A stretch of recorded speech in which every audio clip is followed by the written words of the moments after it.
chuirde is Michelisha agus is íhanam ábharnú chruthú a sean rudí atá am Somália. I neamh, bé mu a fólam céchuil le fáinní clúise áile mar seo a chruthú a spúnse. Gun tonscanibh seo, níl de dhíartach, scúp féintála, spúnse, sisúr, paint, fáinní clúise, guna glú te.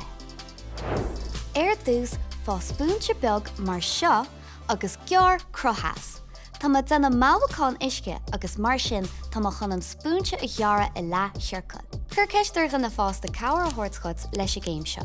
Agus é sin denta ba chóir go mo chá le thiorcail beagad nús chá ghealach feag. Anis, rán na dahanna go do chud fáinní clúise. Tám se chun na dahanna darag, glas agus dána úsáid.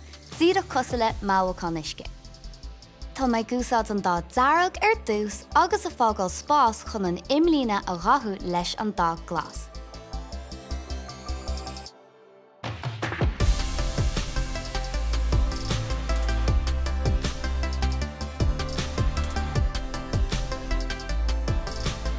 Anis chur spottaí beaga air.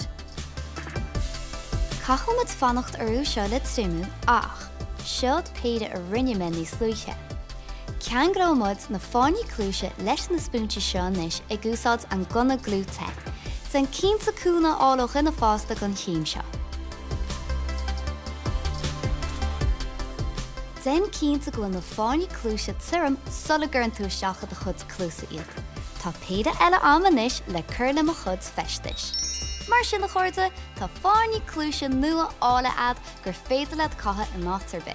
Nach bhfuil cuma bhd níos fáisianta armanis? Go dtíon chéad ar eile slán go fóil.